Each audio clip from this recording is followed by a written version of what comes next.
नमस्कार बच्चों, मैं पूनम सिंह आपको आज कक्षा 10 का पाठ तोप जो वीरेंद्र डंगवाल द्वारा रचित है उसके बारे में बताने जा रही हूँ।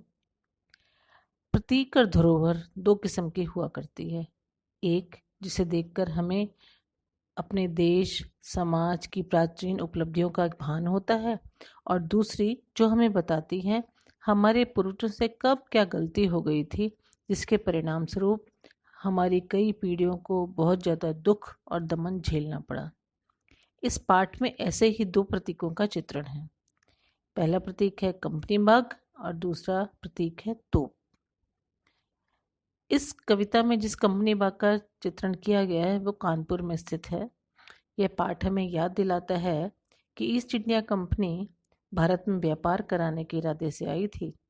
भारत के लोगों ने इसका स्वागत ही किया, लेकिन वह एक दिन हमारी शासक बन बैठी।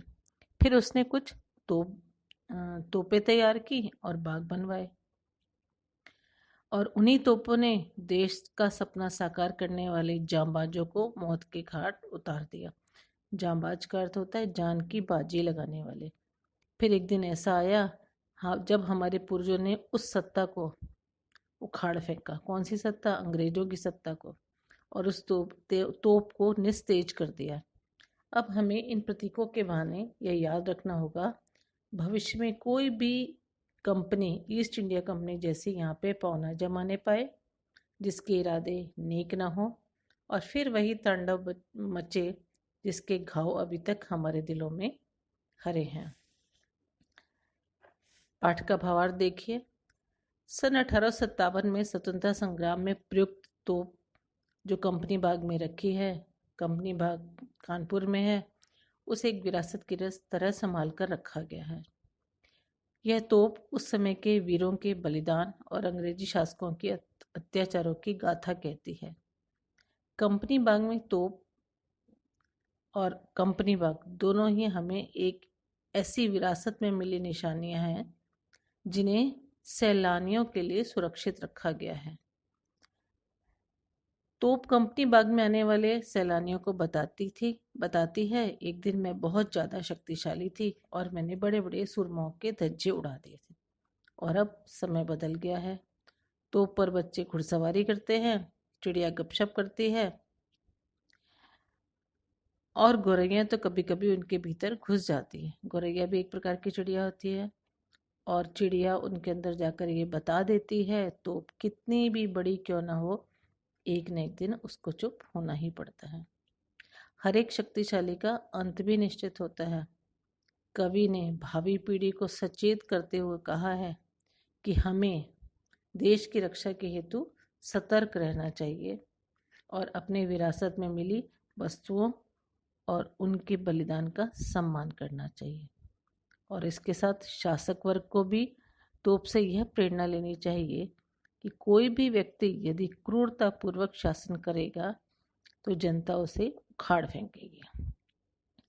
पहला पद देखिए। कंपनी बाग के मुहाने पर धर रखी गई है 1857 की तोप।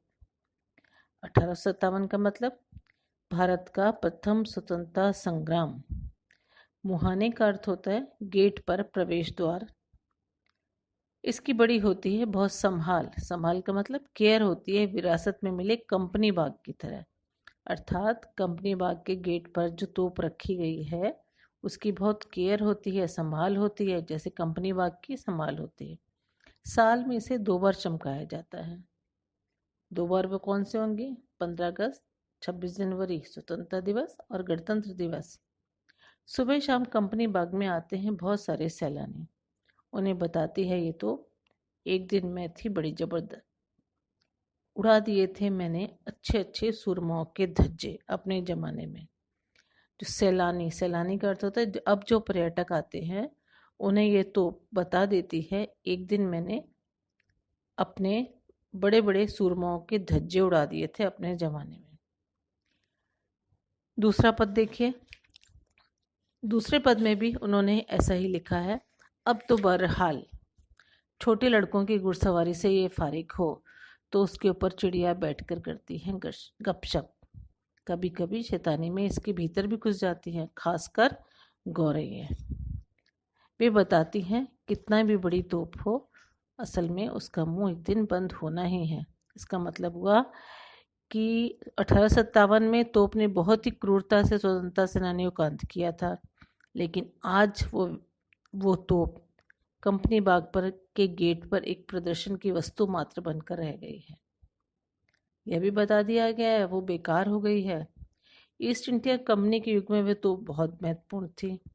उसने अच्छे अच्छे सुरमाओं को मौत की नींद सुला दिया था, और आज उसकी हालत यह हो गई है, छोटे बच्चे उस पर घुड़सवारी करते हैं और चिड़िया गपशप करती हैं।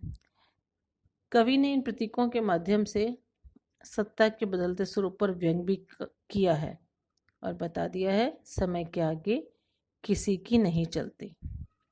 चाहे कोई व्यक्ति कितना ही शक्तिशाली क्रूर शासक क्यों ना हो, एक न एक दिन उसका अंत निश्चित ही है, और कमज़ोर से कमज़ोर व्यक्ति भी उसका उपहास उड़ाता है। इसके साथ ही बच्चों, हम इसके कुछ मुहावरे हैं जो हम साथ में लिख लेंगे, क्योंकि कई बार परीक्षा के दिनों में ऐसे मुहावरे आ जाते हैं। जैसे घाव हरे होना। घाव हरे होने का मतलब है आज भी याद ताज़ा होना। दूसरा है पाँव न जमाना। पाँव न जमाने पर इसमें लाइन आई है, इसका मतलब पाँव जमाना का मतलब है यहाँ पर स्थापित हो जाना।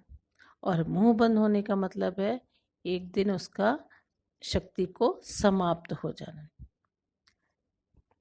आशा है आपको मेरा ये पाठ समझ में आ गया होगा। अगर आपको पसंद आता है तो लाइक करें, शेयर करें। धन्यवाद।